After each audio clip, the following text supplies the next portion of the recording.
Welcome back to part 3 of our presentation on the takeovers, our example question of Pam Lam and Tien. In our previous video, part 2, we would have looked at the accounting entry for our creditors who are being taken over by the company. We also recorded the vehicle being taken by Tien at a valuation of $12,500. We also recorded the money that was collected from our debtors, and subsequently realized that we did not collect all of that money, and we were told that when all the money is not collected, any funds not collected will be deemed either a bad debt or a discount, and that portion that was not collected will be debited to the realization account. So how we came up with this $300 was that what we did, we took the $24,200 and subtracted the $23,900. That's how we came up with this $300 here. That's how we came up with this $300 with respect to the discount. So we came up with this $300 here by doing this calculation that we have here. Yeah. So we also looked at our opening balances and closing off our current accounts to the capital account. So we will continue with our other accounting entries. The other thing that we want to look at is the fact that there is a dissolution cost. There's a cost to dissolving the business, and we stated that the cost incurred with dissolving the business must be paid, and that cost of dissolution, how do we record it? We record it by debiting the realization account, and we will credit the bank account for that dissolution cost. So we will debit realization and credit bank. So let's see if we have a dissolution cost. In our question, it states that here it states that the dissolution costs were settled. So our dissolution costs were settled by the partnership at $2,800 at $2,800. So the dissolution costs were settled by the partnership at $2,800. So we are going to record that dissolution cost by debiting the realization account. So our details will be bank, and this is in association with dissolution costs for $2,800, and we are going to credit bank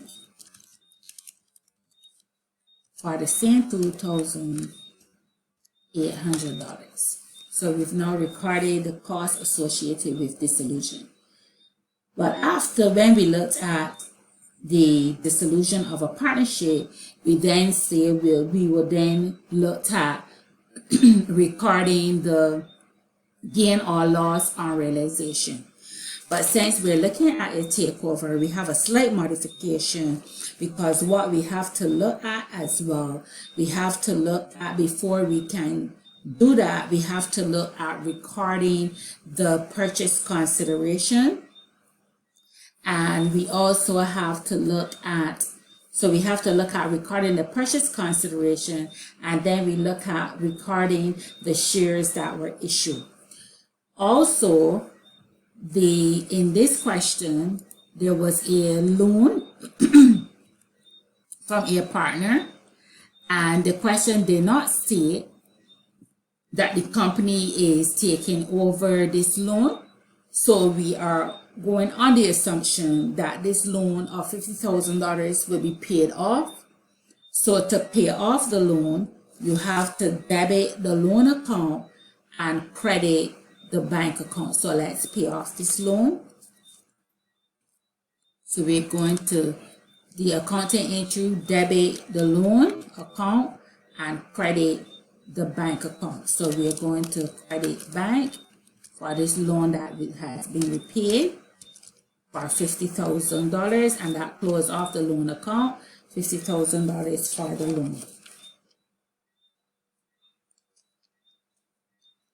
So let's look at our purchase consideration. So let's go back to the question. The question states here that Apex Limited was incorporated to take over the partnership. The company has authorized share capital of 150,000 ordinary shares at $5 each and 50,000 5% preference shares at $1 each. So here now the purchase consideration. The purchase consideration was agreed at $360,000. So we have to record this $360,000 by debiting the Apex Limited account, and we will credit the realization account for this $360,000. So let's record the purchase consideration or the purchase price in the realization account. So our details in the realization account: Apex Limited, this is the company, $360,000. So now we would have recorded the price, the purchase price,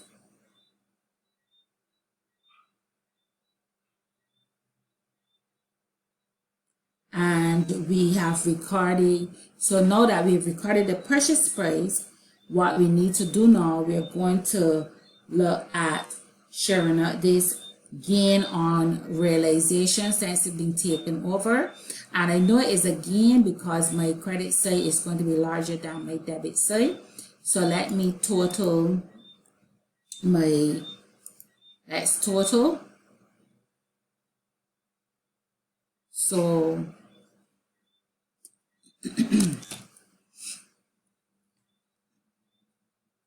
so $16,800 plus $12,500 plus $360,000 is a total of $389,300. So that's our total on the credit side, $389,300. So we know that our total debits must equal our total credits. So that means our debit side is supposed to be $389,300 as well. But we are going to look to see what that will total before we then share our gain on realization. So let's see what our debit side total is.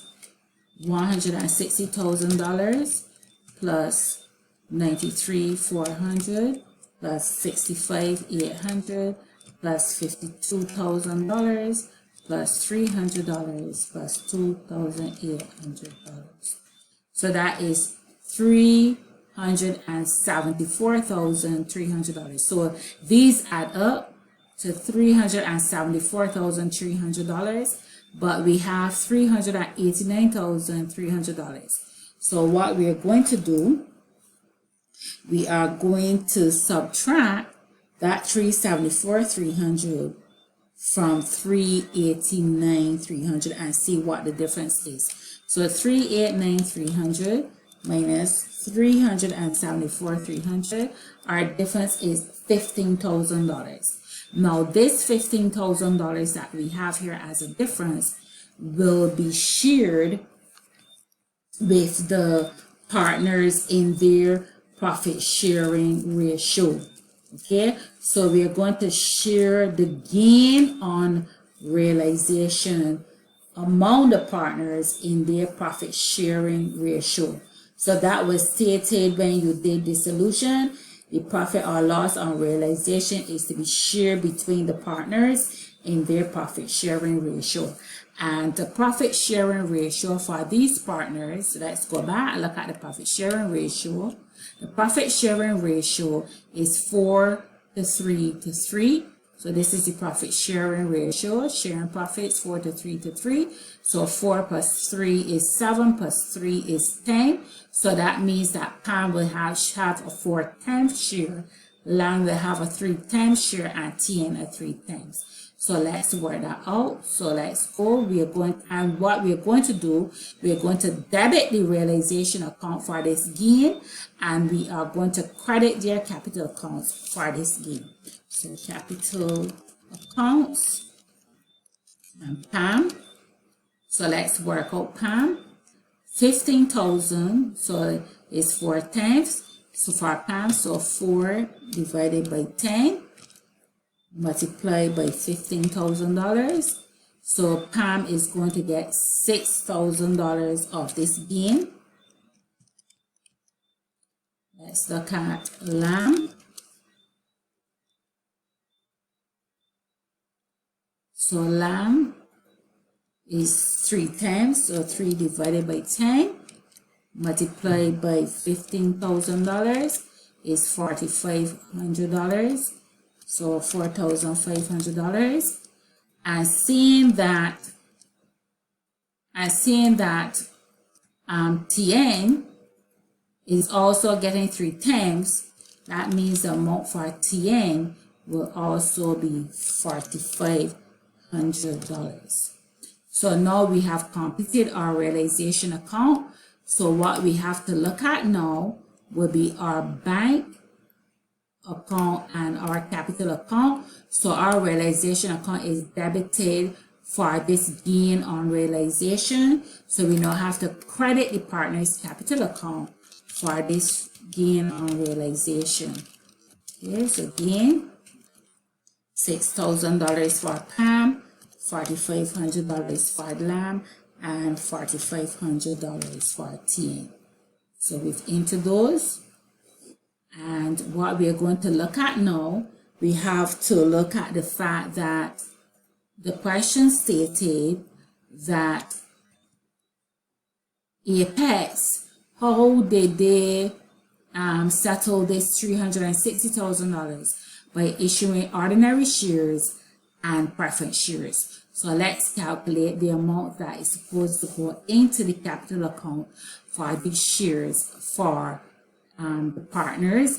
And because we don't want partners to be squabbling or fighting each other with respect to who gets the most, we want to make sure that it's equitable. So that means that the ordinary shares, the value of the ordinary shares will be distributed to Pam Lam and Tien using their same profit and loss sharing ratio, and the value of the preference shares and the premium on those preference shares will be distributed to the 3 partners using their last agreed capital balances.